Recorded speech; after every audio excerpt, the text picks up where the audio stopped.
Top quality और consistent performance के लिए सिर्फ सिल्वर पंप। टॉप क्वालिटी और कंसिस्टेंट परफॉर्मेंस के लिए सिर्फ सिल्वर पंप, नाम याद रखना।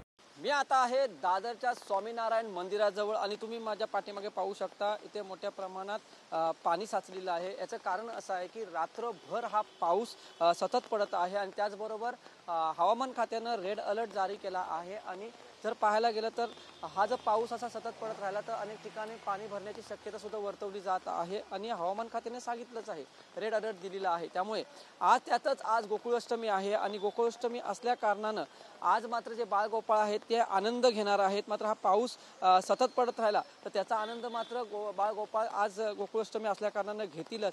मात्र हा पाऊस जसा सतत पडला तर ह्याचा परिणाम जो आहे तो वाहतुकीवर होण्याची शक्यता सुद्धा वर्तवली जाते। अनेक ठिकाणी पाणी भरलेलं आहे। जर सायन पाहायला गेलं तर सायनच्या तिकडे सुद्धा मोठ्या प्रमाणात पाऊस पडला आणि तिथे वाहतुकीवर त्याचा परिणाम झालेला आहे। त्याचबरोबर अंधेरी सबवे असेल तिथे सुद्धा मोठ्या प्रमाणात पाणी भरलेलं आहे। त्यामुळे अनेक ठिकाणी पाणी भरण्याची शक्यता आहे ती वर्तवली जात आहे। हा पाऊस मात्र आज पाहायला गेला तर सतत जर पडत राहण्याची शक्यता सुद्धा, ढगाळ वातावरण आहे त्याच्यावर गारवा निर्माण झालेला आहे।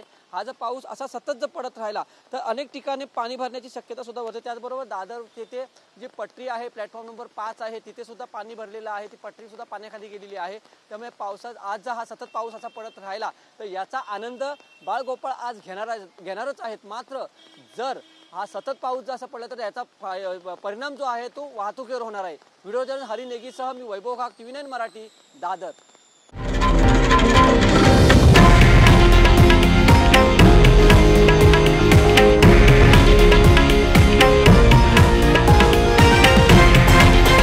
हे आहे देशातील नंबर 1 न्यूज नेटवर्क आणि आपण पाहत आहात TV9 मराठी, एकमेव।